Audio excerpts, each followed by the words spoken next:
together. Francine, thank you. You were awesome. And of course, I always have to say thank you to Neil Golden, my dear supporter, who just is always with me everywhere I go. Again, my name is Pam Keith, and I am running in Florida's 18th Congressional District. If you're not familiar with it, it's the northern part of Palm Beach County, it is St. Lucie County, and Martin County. So it's actually a very big geographic district. It has about 600,000 voters, and it is one of our key targeted red and blue swing districts. So when the DCCC, which is a Democratic Congressional Campaign Committee, when it ascertains which are one of the most likely pickups for 2018, this is one of the first groups to be put into that likely pickup category. So needless to say, everybody's really excited about it.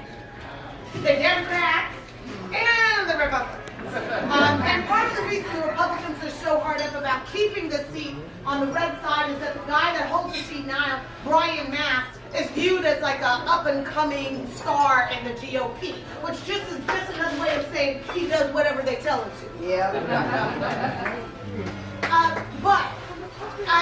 We can talk about the nuances of my district, but I don't think that's the reason I'm here. I mean, obviously I'm here because this area of the state is one that often doesn't get a lot of attention from Democratic marketing works, and it has some of the most vibrant, engaged Democrats that I met anywhere in the state. And so I just happen to love to come here.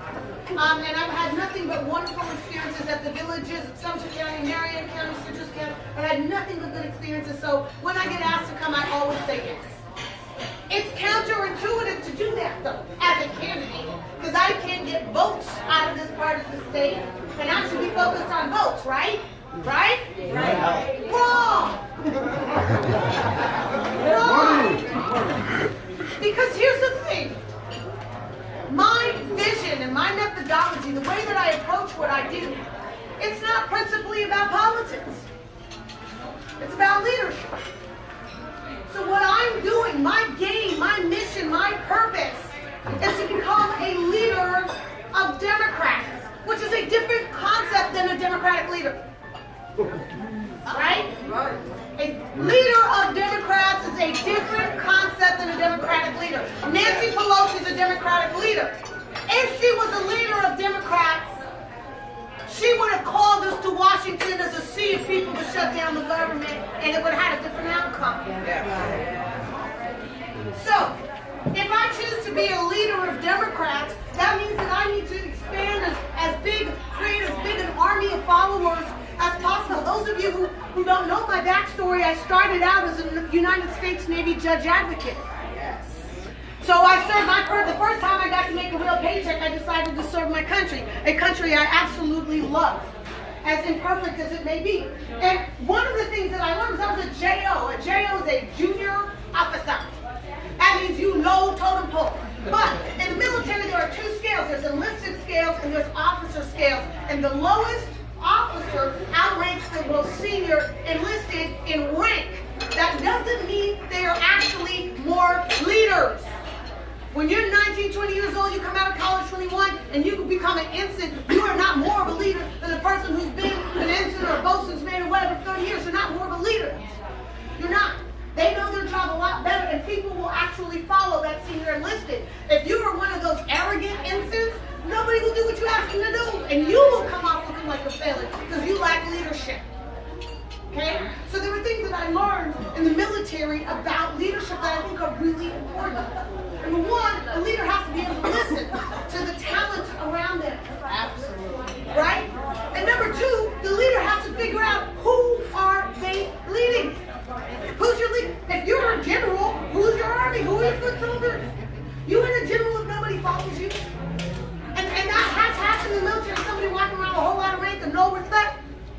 And nobody will do what they tell you to do. The other thing is you also learn from a leadership perspective that you are a servant. Your role is to serve and guide the people under your command. You have to be deeply concerned about what is happening to them, their well-being, and making sure that you have thought through the consequences of your orders, because they will actually do what you tell them to do, but they may be the ones who suffer the consequences of that decision. And in the military, that can cost people their lives. So you don't take that kind of authority, that kind of responsibility lightly. But here's the other thing. If you do have people who will do their best for you, there's really no limit to what you can get done. That's the other thing you learn in the military. Something that looks impossible, insurmountable, above all statistical likelihoods gets accomplished because you have dedicated, hardworking people that are willing to follow you anywhere. And that is when you are mighty and powerful indeed. So I may exist in a political environment where everybody tells me I'm nothing because I have no money. I'm going to tell them I got people and I know I am something.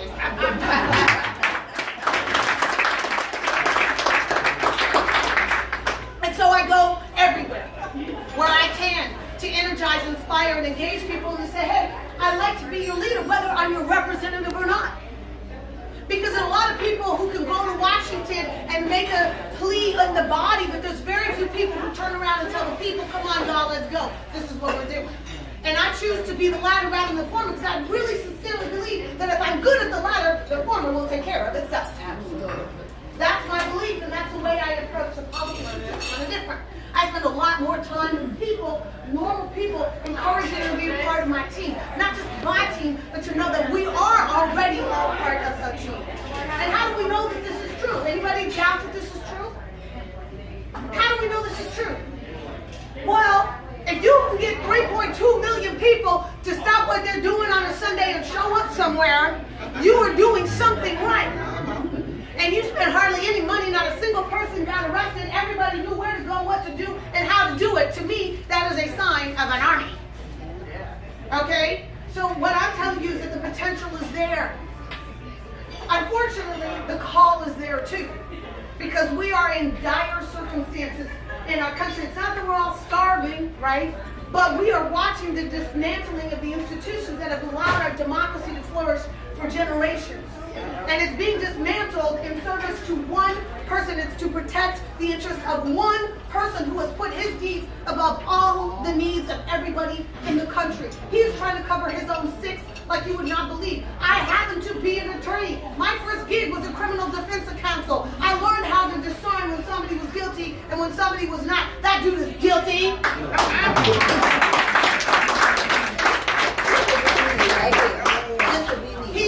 Everything he does bespeaks a consciousness of guilt. He is not afraid that he's going to get wrongly accused. He's afraid that he's going to be discovered. And that's a different attitude. I know the difference. Take my word for it.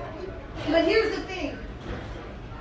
We are watching this happen and we're asking ourselves, what can we do? You know, we write letters to the editor. We show up at the marches, the protests. What can we do? What can we do? And I said, look, the most important thing you can do is to continue to care and to make a plan. Make a plan of what you're going to do if things go too far sideways. You know, in my entire life, I've never had to make such a plan. I mean, I'm 50 years old. I've never had to make such a plan, ever. Right? I have had presidents I liked, Barack Obama. I've had presidents I did not like. But even when there were presidents that I did not like, I never felt like I needed to make a plan on what I was going to do if everything went sideways, right? But just because I never had to do it doesn't mean I wasn't exposed to people who did. Because remember, I was the daughter of a diplomat. I lived in Brazil. I lived in Morocco. I lived in Syria. At the time that I lived in Brazil, it was run by a military dictator named João Figueiredo. He was the result of a coup, and he was kicked out of power by a coup. He arrested a bunch of Brazilian journalists and artists and put them in jail. There were people that were living under military control. So I know what it looks like when the rule of law is jettisoned and some authoritarian rewrites the books to suit their own way. And the people lived in fear all the time. But you know what they also did? They had a plan.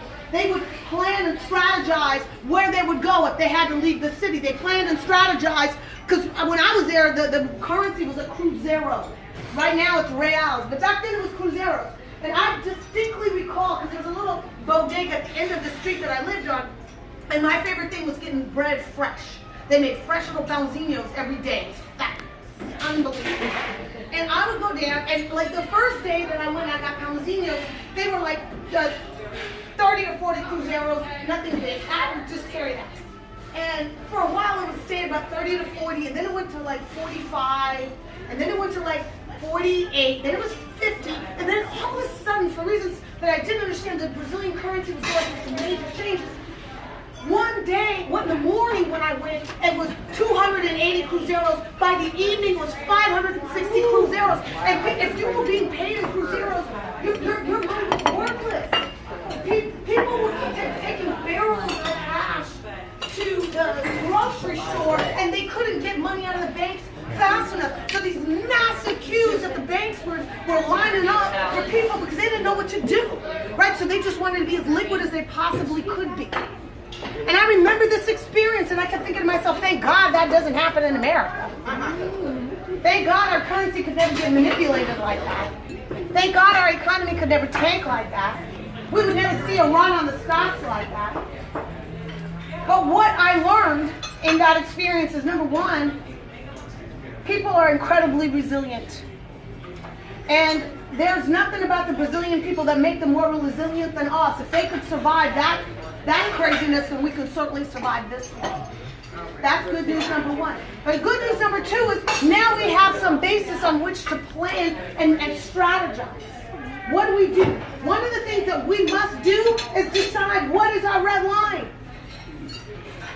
My problem with this administration, this GOP, is that there doesn't seem to be any red line, right? No red line. Like at first you thought the red line would be perjury, right? You catch somebody perjuring themselves, that'd be a red line.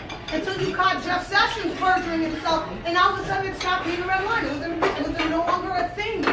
Remember, the reason that people wanted Bill Clinton to be impeached was that he didn't tell the truth about a sexual encounter? Jeff Sessions lied about meeting with Russians. Okay? But that wasn't the red line.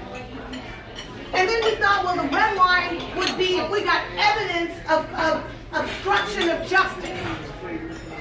We've got evidence of the lawsuit. A first-year law student will get a conviction on obstruction just on the information we currently know. That's a line. We thought that would be a red line. It's not a red line. We thought that nepotism would be a red line. In our lifetimes, we've never seen a president appoint his own children as his senior staffers. We've never seen that before. That's banana republic crazy. We thought that was a red line. It's not a red line. It's not a red line. That seems to be perfectly cool because he wants it, and anything he wants to do is more important than the laws that prohibit it from happening. I've never seen a president advertise his own swag gear while presenting the State of the Union. Never. We've never seen a president who personally, financially benefited from the acts of the office like this one. We used to think that was a red line. It's not a red line anymore. So the question is, what do we do? We have to decide. The thing is, there is no red line for the GOP or the White House. There isn't one. That is what we're learning. We're waking up to the reality that there is absolutely zero red line for them, which means it comes to us to determine what the red line is, because they will go as far as we let them go. They will go as far as we let them go. So we got to decide what's our red line. And I would suggest to you that if Trump fires Bob Mueller or Rod Rosenstein, that has to be our red line. That has to be our red line.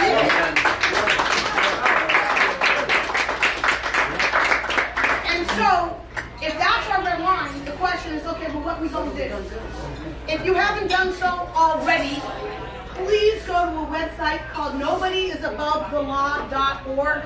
It is a moveon.org sub-page that is pre-organizing protests if Bob Mueller or Rod Rosenstein are fired, so that you know exactly where you're going to go, You know exactly where you're going to meet, at what time. It's pre-planned. You all should talk in and amongst yourselves. How are you going to carpool? Right? How are you going to carpool? Where go? And now but we don't need just the layer that shows up, which is what we're really good at. We need to go back to the olden days where we had the layer of people who cooked for the people who showed up. And the layer of the people who drove people. And the layer of the people who provisioned people and watched the kids. Because if this becomes a real drug out fight for our country, we got to have people in place to take care of our kids, to take care of our seniors, to feed the people. We got to be prepared to start thinking of ourselves in a long, protracted fight for our country. And we haven't been in that situation in my lifetime, and probably not in yours either. But we got to be prepared for that, because power does not relinquish itself easily. It can only be taken. It can only be taken. And they believe in their heart and soul that the will of a Democrat is reflected in the will of Nancy Pelosi or Chuck Schumer, whom I admire, but they don't reflect my will. I'm so much tougher than them. Thank you. Thank you. We need some people in there. They do what they do, but they have been in that body too long, and they don't understand that down here we fight differently. Anybody who tells you they're going to go to Washington to fight for you does not understand what a fight really looks like. Right?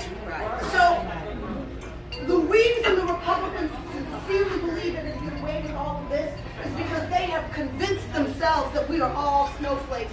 And I'm like, boo, you're about to see what an avalanche looks like.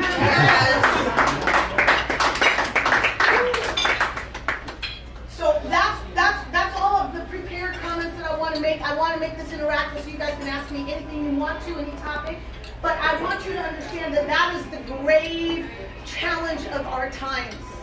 I'm not doing anybody any favors by talking about any particular topic without addressing that first, because it's a constitutional crisis that is barreling down upon us. And anybody that tells you that you can remain sanguine in the face of this dishonesty and this corruption is lying to you. Because if you make it okay once, you make it okay forever. Because that's the thing with integrity. You put it down, you can never pick it back up. So that's the problem. Once we make it okay to purge the FBI of anybody who's a Democrat, does that mean we get to purge the Army of anybody who's a Republican in the future? Is that what we get to do? That's not right. That isn't how our law enforcement works. That is not how our national security works. The Army does not serve the president. He's the commander-in-chief, but he ain't the apprentice boss. They serve the American people. And they're allowed to come from every stripe and every political viewpoint. And if we're going to start purging people because of a lack of loyalty to one particular president, then guess what kind of power the next president will have. That's why we can't afford to be asleep on this. So please, do me the favor and start to think about what your plan is going to be, what your neighborhood, your group, your team is going to do to make sure that if this is a protracted fight, we're ready and we're not ready.